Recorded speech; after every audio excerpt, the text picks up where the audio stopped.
السلام علیکم ورحمۃ اللہ وبرکاتہ۔ نحمده ونصلی علی رسولہ الکریم، اما بعد فاعوذ باللہ من الشیطان الرجیم، بسم اللہ الرحمن الرحیم۔ یا ایہا الذین آمنوا لا تأکلوا الربا اضعافا مضاعفا واتقوا اللہ لعلکم تفلحون۔ صدق اللہ مولانا العظیم۔ برادران ملت، بزرگان محترم، آج سے کچھ دن پہلے چند لوگوں نے مجھ سے ایک اہم مسئلہ دریافت کیا تھا۔ اہم مسئلہ یہ ہے کہ آج کل کے زمانے میں عام طور پر لوگوں میں بہت زیادہ اس چیز کا رواج ہو گیا ہے۔ لوگ بینکوں کے ذریعے سے قسطوں پر گاڑی خریدتے ہیں اور ہر مہینے میں قسط بھری جاتی ہے۔ بعض لوگ ایسے ہوتے ہیں کہ کمپنی سے ڈائریکٹ گاڑی خریدتے ہیں، اور بعض لوگ ایسے ہوتے ہیں کہ بینکوں کے ذریعے سے خریدتے ہیں، یعنی بینک سے قرضہ لیتے ہیں، لون لیتے ہیں اور گاڑی خریدتے ہیں۔ تو کیا یہ قسطوں پر گاڑی خریدنا جائز ہے یا ناجائز ہے؟ سب سے پہلے تو اس بات کو سن لیں کہ اللہ رب العزت نے قرآن کریم میں بیان فرمایا، اے ایمان والو تم سود در سود نہ کھاؤ، اور اللہ رب العزت سے ڈرتے رہو تاکہ تم کامیاب ہو جاؤ۔ اللہ رب العزت نے کامیابی کا دار و مدار تقوی پر رکھا ہے، اللہ رب العزت سے ڈرنے پر رکھا ہے۔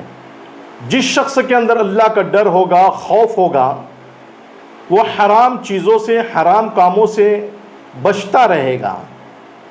حرام کاموں میں سود کا لین دین بھی داخل ہے، حرام کاموں میں رشوت کا لین دین بھی داخل ہے، وغیرہ وغیرہ۔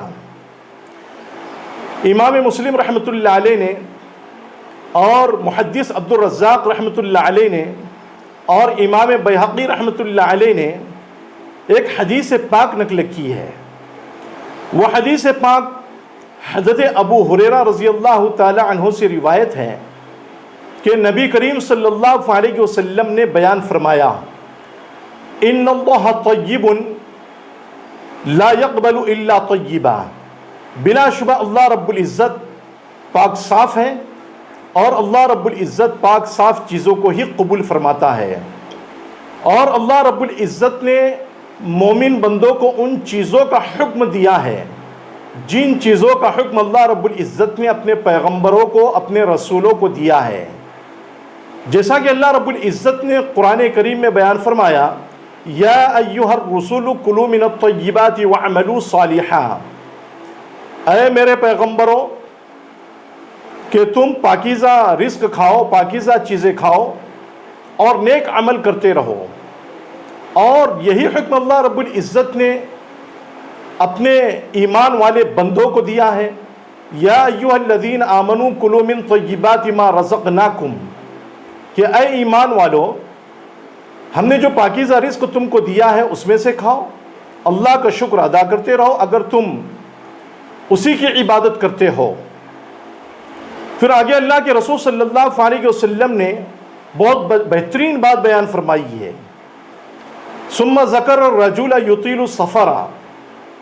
ایک شخص کا ذکر کیا کہ وہ لمبے لمبے سفر کرتا ہے، اغبر اشعث یمد یدیہ الی السماء، کہ اس کے کپڑے بھی جو ہے یعنی میلے کچیلے ہوتے ہیں، پر اگندہ بالوں والا ہوتا ہے، اور اپنے دونوں ہاتھوں کو آسمان کی طرف اٹھا کر کے دعا کرتا ہے، یا ربی یا ربی یا ربی، اے میرے رب اے میرے رب اے میرے رب۔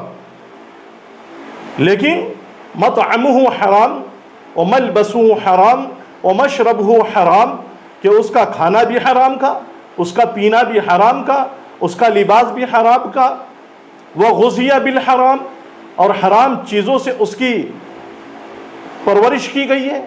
فأنى يستجاب لذلك، تو اس کی دعا کیسے قبول ہوگی؟ کہاں سے اس کی دعا قبول ہوگی؟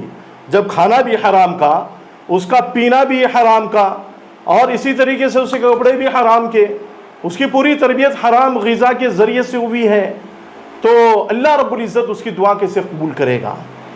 تو آج ہم یہ دیکھ رہے ہیں کہ سود کا رواج جو ہے نا عام طور پر ہو چکا ہے، اور اللہ رب العزت نے سود کو حرام قرار دیا ہے، جیسا کہ اللہ رب العزت نے سورۃ البقرہ کے آخر میں تیسرے پارے میں بیان فرمایا، احل اللہ البیع وحرم الربا۔ صاف صاف اللہ نے بیان فرما دیا کہ اللہ نے سود کو حرام قرار دے دیا ہے، اور اللہ رب العزت نے تجارت کو، خرید و فروخت کو حلال قرار دے دیا ہے۔ اب سمجھنے کی بات یہ ہے کہ بینکوں کے ذریعے سے قسطوں پر جو گاڑیاں خریداری کی جاتی ہیں، اور یہ معاملات آج کل کے دور میں جو ہے بالکل عام ہو چکے ہیں، رائج ہو چکے ہیں، ان میں جو ہے نا صراحتاً سود پایا جاتا ہے۔ اور سود کو آج کس چیز کا نام دیا گیا ہے؟ سود کو آج کے زمانے میں انٹریسٹ کا نام دیا گیا ہے۔ دیکھو، نام بدلنے کے ذریعے سے یا نام بدلنے سے جو ہے کسی چیز کی حقیقت نہیں بدلتی۔ اگر ہم نے جو ہے سور کا نام جو ہے یعنی بکرا رکھ دیا تو کیا سور کی حقیقت بدل جائے گی؟ ہرگز حقیقت نہیں بدل سکتی۔ شیر کا نام ہم نے ہاتھی رکھ دیا، کیا شیر کی حقیقت بدل جائے گی؟ ہرگز حقیقت نہیں بدل سکتی۔ سود کا نام چاہے آپ انٹریسٹ رکھو، چاہے کچھ بھی رکھو، سود کی حقیقت بدلنے والی نہیں ہے۔ اب سب سے پہلے تو یہ سمجھنا چاہیے کہ عام طور پر آج کے زمانے میں بینک خود گاڑیوں کو نہیں بیچتا، بلکہ بینک جو ہے سود کا قرض دیتا ہے، اور جس کی واپسی قسطوں کے ذریعے سے ہوتی ہے۔ دیکھو، بینک کے ذریعے سے دو شرطوں کے ساتھ میں خریدا جا سکتا ہے۔ پہلی شرط تو یہ ہے کہ خود بینک گاڑی کو فروخت کرے، خود گاڑی کو بیچے، اور اسی وقت میں، اسی مجلس میں گاڑی کی قیمت طے ہو جائے، چاہے اس گاڑی کی قیمت کم ہو یا زیادہ ہو۔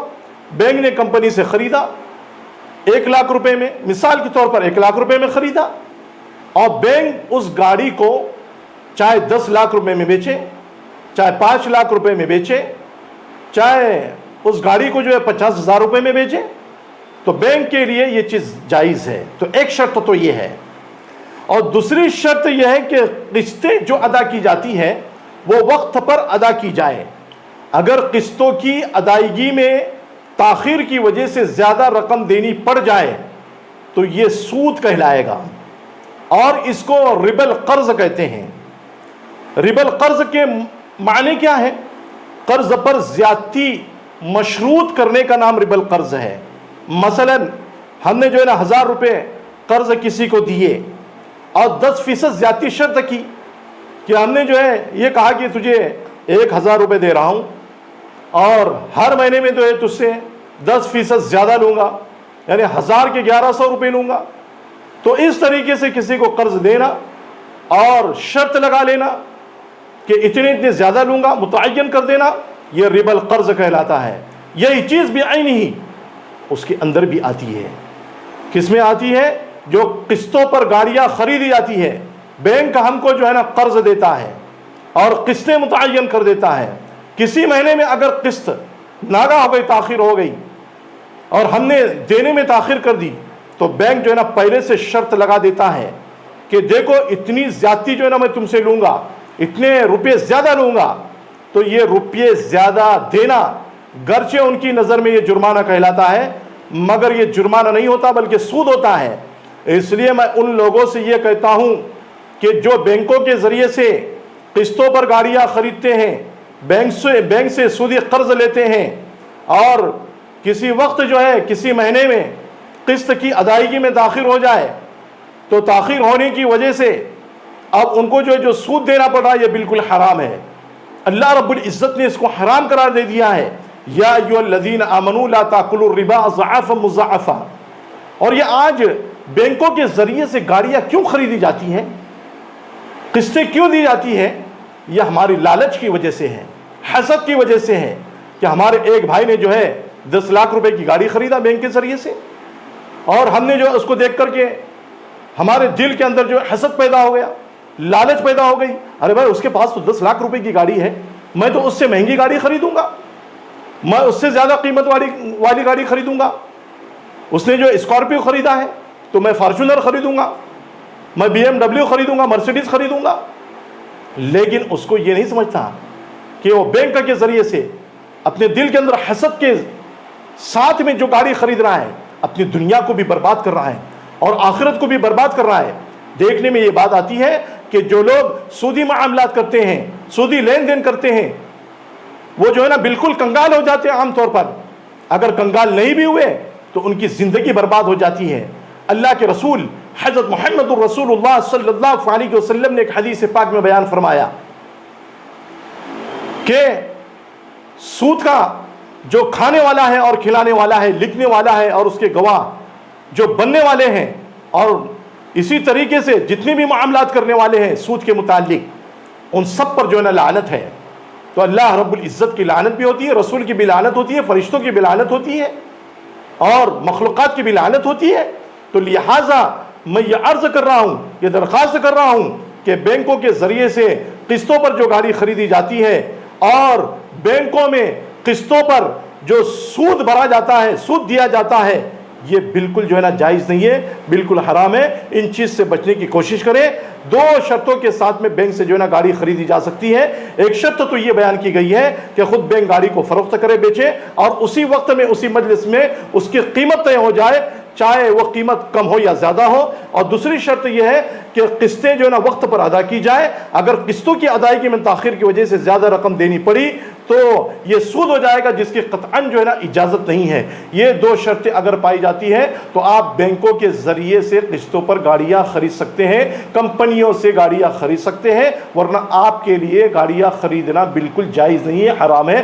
اللہ رب العزت سے دعا ہے کہ اللہ رب العزت آپ کو بھی مجھ کو بھی کہنے اور سننے سے زیادہ نیک عمل کرنے کی توفیق نصیب فرمائے اور سودی لین دین سے بچنے کی توفیق نصیب فرمائے۔ السلام علیکم ورحمۃ اللہ وبرکاتہ۔